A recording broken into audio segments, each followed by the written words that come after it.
So, Vladimir Klitschko is looking like he's going to sign a 3-fight deal with DAZN and then become an ambassador, which seems kind of strange to me because I've heard that he wanted to fight on and become the oldest heavyweight champion in the world, and he'd have to be 46 to do that, or he'd have to be just 45 but older than George Foreman was when he became the oldest heavyweight champion in the world. So that seems like kind of a strange thing to me. I don't know how accurate the story was that I read about the deal. I only read one story. And I think it was from WBN. But that would definitely be interesting. Definitely interesting to see Klitschko box again. The thing with Klitschko is he doesn't have the power that George Foreman do, and he's definitely slowing down. Like, he's not going to be able to have the speed the younger heavyweights have. So I'm not really too sure if I want to see him box at heavyweight, continue to box. But if he's going to continue to box, I'll watch. If it's on DAZN especially. And he'd get 30 million plus a share of revenue, which is a good deal. 3 fights, that's 10 million a fight, plus revenue, plus sponsors. I could definitely see him taking that deal. I mean, I'm sure he doesn't need money, but an extra 30 million I'm sure wouldn't hurt. So, and also Triple G signing the deal, and I couldn't find anywhere the money, but I assume that he'd be getting a lot more than that, like in the hundreds of millions. It's to be announced. It's looking like it's going to be announced either today or tomorrow. It's currently Tuesday night, but it's a little bit late now, so it'd be tomorrow. This is very near signed, but also ESPN are interested, and we have seen that ESPN deals just come out of the blue, so maybe that will happen. I'd definitely be interested either way. And now on to the next segment. Looking at Riakpor's corner as well. The next big shot will end this, Adam. And a right hand. That's it, that's enough. It's gonna finish. That's enough. So Richard Riakporhe was able to finish Tommy McCarthy at the weekend. Now, I don't know how much you can really draw from this, because Tommy McCarthy has basically only fought tomato cans. He's had one fight previously where he's fought a prospect, and he got fucking destroyed in that fight. Like, he didn't make a particularly good account of himself.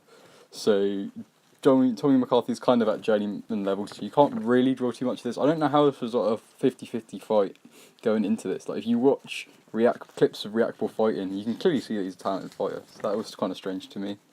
It was a 4th round KO. It was a TKO. It wasn't a particularly big knockout or anything, but Richard Riakporhe definitely showed what class he has in that. And he won the WBO Intercontinental belt, which isn't a particularly big belt, but definitely moves him up, and it moves him closer to a possible showdown against Lawrence Okolie, which I'd definitely be interested to see. And I feel like that will happen, especially with the beef that his manager Dillian Whyte has with Lawrence Okolie. That seems to just be a natural fight to happen at the British domestic cruiserweight level. Now, the cruiserweight level doesn't tend to get much love, except for in Britain. Like, we have actually one of the best sort of cruiserweight scenes in the world for some reason. But I think this is where we're going to have to go on to the next segment. Another boxer that you may have not even known that had a fight this weekend won his fight. Luis Ortiz. He won a unanimous 10-round decision against Christian Hammer. Now, Christian Hammer's not a particularly talented fighter, and Ortiz didn't look particularly good in that fight, but Ortiz does tend to fight to the level of his opponent.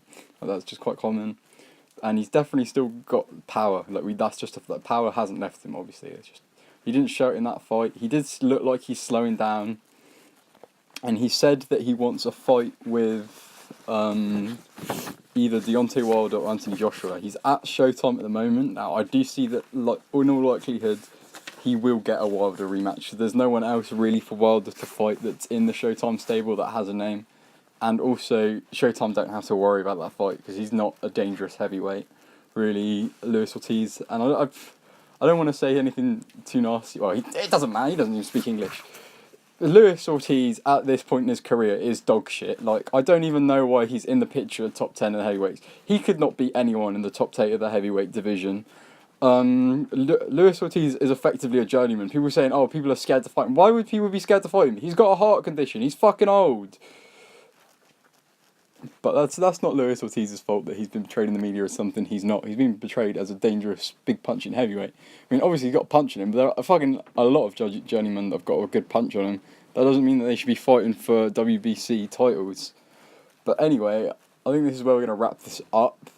Like, subscribe, goodbye.